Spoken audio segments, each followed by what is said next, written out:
The average American household loses $5,400 every single year to purchases they didn't plan to make.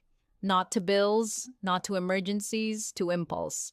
That figure comes from a 2023 consumer spending analysis by the National Retail Federation, and it translates to roughly $450 per month leaving your wallet before your prefrontal cortex had a genuine opportunity to evaluate the decision. And here's what makes that number genuinely alarming. Most of those purchases didn't feel impulsive at the time. They felt justified, reasonable, even financially clever. Your brain has a remarkable ability to construct post hoc rationales for decisions it already made emotionally. Psychologists call this confabulation. You don't choose impulsively and then regret it. You choose impulsively, generate a convincing story about why it was smart, and then repeat the exact same sequence 30 days later without recognizing the pattern. There's a reason this keeps happening, and it has nothing to do with willpower or intelligence. Your brain's reward circuitry, the mesolimbic dopamine pathway, was calibrated in an environment where acquiring resources immediately was survival critical. The problem is that modern retail has spent billions of dollars engineering the precise conditions that activate that ancient system. Scarcity signals, time-limited offers, one-click purchasing. Every friction point that might cause you to pause has been systematically removed. Behavioral economist Dan Ariely at Duke University documented this extensively. When the effort required to complete a purchase drops towards zero, the decision shifts from your deliberate, analytical prefrontal cortex to your faster, emotional limbic system. That's not a character flaw, that's a design outcome. The question isn't whether you're susceptible. Everyone is. The question is which specific triggers are extracting the most money from your budget each month. So, let's work through 15 of them. These aren't abstract spending categories. They're specific purchase types with documented psychological mechanisms behind them and measurable annual costs. Some will feel obvious, others will catch you. But the underlying pattern across all 15 is identical. A gap between what your brain believes it's receiving and what you're actually getting for the money. Behavioral economists call this the value perception mismatch, and closing that gap is worth thousands of dollars per year, starting with the one that touches nearly every household every single week. Delivery app purchases. The average American who uses food delivery services spends $287 more per month on food than people who pick up or cook at home. That comes from a 2023 Cowen and Company consumer research report. But the damage isn't only the food markup, it's the transaction architecture. Delivery fees average $4 to $7 per order. Service fees add another 10 to 15%. Tips typically run 18 to 22%. A $14 meal becomes a $26 transaction before you've added a drink. Your brain doesn't process it that way, though. Research from the University of Toronto on digital payment psychology shows that when fees are itemized separately rather than presented as a single price, perceived cost drops by roughly 20%. The app is deliberately designed to exploit that cognitive fragmentation. You see the food price. The fees register as small, separate line items. The real total doesn't land the way it should. Extended warranties. Retailers earn margins of 50 to 80% on extended warranties compared to 20 to 30% on the actual products. That margin exists because warranties almost never pay out. Consumer Reports analyzed warranty claims across thousands of households and found that the average consumer pays more in premiums than they ever recoup in repairs. So why does the purchase keep happening? Loss aversion. The psychological pain of imagining your laptop breaking without coverage feels disproportionately intense relative to the comparatively painless monthly cost. Your brain isn't calculating expected value, it's calculating emotional risk. The $299 plan on a $700 laptop feels like protection. Statistically, it's a donation to the retailer's margin. What your brain files as financial prudence is actually one of the most reliably poor purchases in consumer retail: flash sale clothing. A 2022 study from the Journal of Consumer Research found that time-limited sales increase purchase probability by 34%, even when the item wasn't on the consumer's radar before the sale was announced. The discount didn't help you buy something you needed more affordably. It manufactured the desire entirely. Flash sales exploit what psychologists call the scarcity heuristic. Your brain interprets limited availability as a signal of high value, and that triggers urgency that bypasses deliberative thinking. The result is a closet full of items purchased at 40% off that you've worn once or never. Research from Claremont McKenna College found that people who identify as bargain hunters spend 28% more on clothing annually than self-described non-bargain hunters. The discount isn't saving you money, it's activating a spending mode that costs you considerably more overall. Subscription creep. The average American household is paying for 4.5 streaming and digital subscription services simultaneously, according to a 2024 Parks Associates report. At current pricing tiers, that's $65 to $95 per month before premium upgrades, ad-free options, or the extra cloud storage you accepted when your phone ran out of space. The mechanism is what behavioral economists call payment pain delay. Subscriptions create maximum psychological distance between authorization and charge. Monthly auto-renewal means you made the purchase decision once, and now the charge recurs without ever requiring your conscious approval again. Research from Waterloo University found that people underestimate their subscription spending by an average of 31%. You believe you're paying $40 per month on subscriptions. You're almost certainly paying closer to $78. That difference is invisible precisely because the system was designed to keep it invisible. Airport and travel convenience purchases: $6 for bottled water, $4.50 for a granola bar, $38 for a neck pillow you'll use once. Airport retail operates under a form of economic captivity that your brain doesn't fully register in the moment. You're in a closed environment. You're stressed. Your flight might be delayed. Research from Cornell University's hospitality school shows that cognitive load and mild physical discomfort significantly lower the threshold for impulse purchasing. The scarcity signal is also genuine, which makes it more powerful. You can't leave and find a cheaper option. Travelers who pack food and basic supplies before reaching the airport spend an average of $34 less per trip, according to the American Automobile Association's 2023 travel cost analysis. Across 4 or 5 trips annually, that's a meaningful number. Checkout aisle and end cap items. Grocery stores don't place products near the register by accident. Every item at eye level in that final zone is there because the retailer paid a premium slotting fee, because data confirms those placements convert at dramatically higher rates than shelf positions elsewhere in the store. A study published in the Journal of Retailing found that 47% of grocery shoppers add at least one unplanned item from the checkout zone per trip. The average unplanned checkout purchase is $5.80. That sounds trivial. Across 52 weeks, it's $301.60, leaving your budget annually on items you didn't enter the store intending to buy. Your brain is also operating under decision fatigue at the register. You've made dozens of small choices throughout the shopping experience. Depleted brains default to yes considerably more easily than rested ones. In-app and mobile purchases? The global in-app purchase market reached $380 billion in 2023, but the behavioral mechanism driving that number at the individual level is the more important figure. Mobile games use a technique called variable ratio reinforcement, intermittent, unpredictable rewards that produce stronger behavioral compulsion than consistent ones. Slot machines operate on the same principle. The additional power of in-app purchasing comes from currency abstraction. You're not spending dollars, you're spending gems, coins, or tokens purchased in bulk at a price point deliberately designed to obscure the real money conversion rate. Research from Carnegie Mellon's Decision Neuroscience Lab found that currency abstraction reduces the psychological pain of payment by up to 45%. That $4.99 gem pack doesn't feel like $4.99. It barely registers at all, and it was engineered specifically not to. Buy one, get one, and multi-pack promotions. The framing is irresistible. You're getting something free. Your brain immediately calculates the discount and classifies the transaction as a win. But the actual question your brain skips is whether you needed more than one in the first place.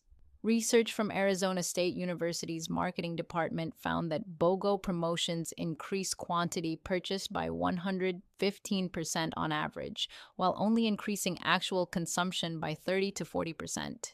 The rest gets wasted. For perishables, that means spoilage. For non-perishables, it means inventory you paid for sitting in a cabinet for 2 years. Economists estimate that BOGO-driven household food waste costs the average family $1,300 annually. The deal is real, but the deal is real on a purchase your brain manufactured the justification for after the promotion created the desire. Unused gym memberships. Roughly 67% of gym memberships in the United States go unused. According to a 2022 analysis by the National Health Club Association, the average monthly fee runs $52. That's $624 annually. If you're among the two-thirds who rarely or never show up, you're paying $624 per year for access to a building you don't enter. The psychology here involves optimism bias combined with what researchers call the fresh start effect. You join in January because future you feels vivid, motivated, and entirely capable of a 6 a.m. workout schedule. Present, you signs the 12-month contract, but future you arrives in February still tired, still overcommitted, and lacking the structural changes that would make consistent attendance possible. The membership persists.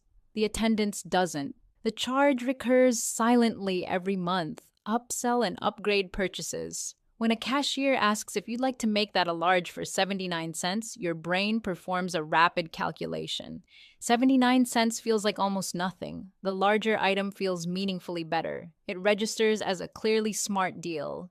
But the restaurant didn't set that price because it's generous. They set it because decades of behavioral research confirmed it maximizes total transaction revenue. A 2021 study from Cornell University's Food and Brand Lab found that consumers accepted upsell offers 47% of the time when the price differential was framed as a small add-on, compared to only 19% when the same difference was presented as a total price comparison. That framing effect is worth billions annually to the food service industry. It's not just the size upgrade, it's the dessert, the premium substitution, the extra sauce. Each one individually costs almost nothing. Single-use kitchen gadgets. The countertop appliance market grew 22% between 2020 and 2023, driven primarily by social media virality and what researchers at MIT call social proof purchasing, the tendency to interpret widespread adoption as evidence of genuine utility. An air fryer, a dedicated pancake dispenser, an avocado slicer. Each purchase is individually justifiable.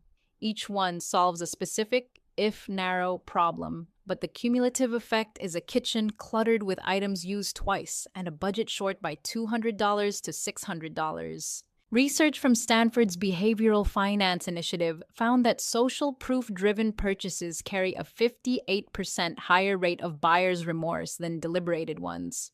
You're not buying the gadget because you need it. You're buying it because the algorithm showed you someone using it enthusiastically, and your brain translated observed enthusiasm into projected personal utility.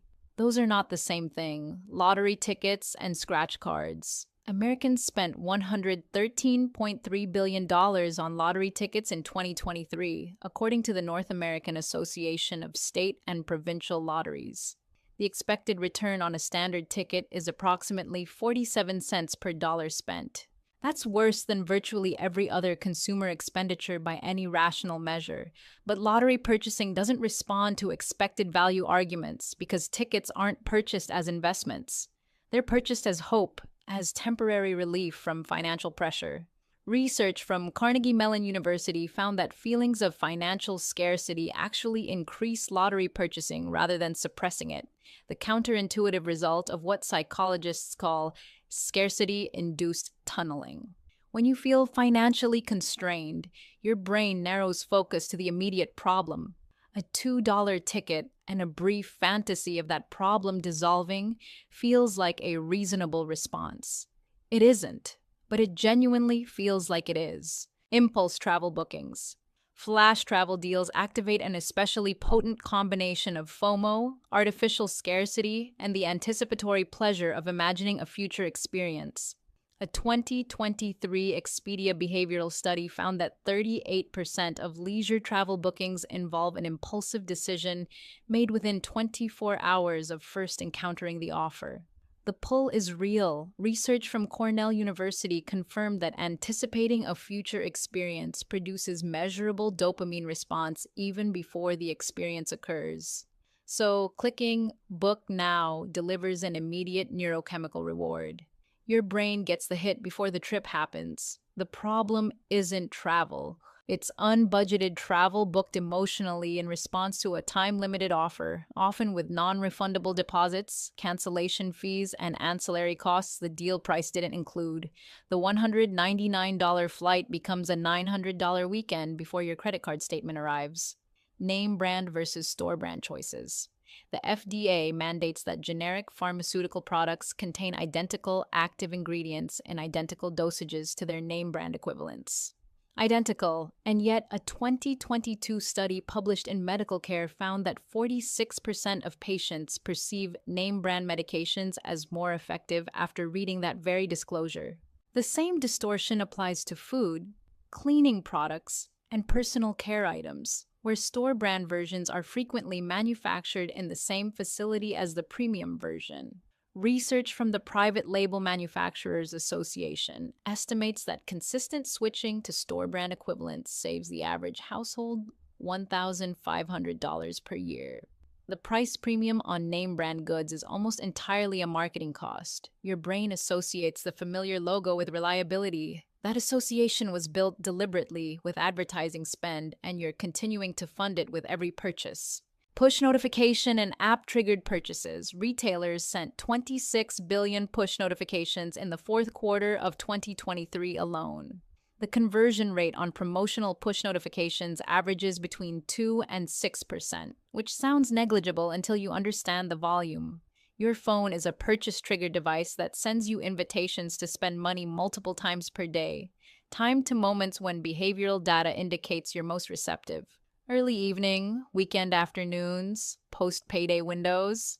A 2024 study from the Wharton School of Business found that consumers who received retailer push notifications spent an average of $37 more per month than demographically identical consumers who had notifications disabled.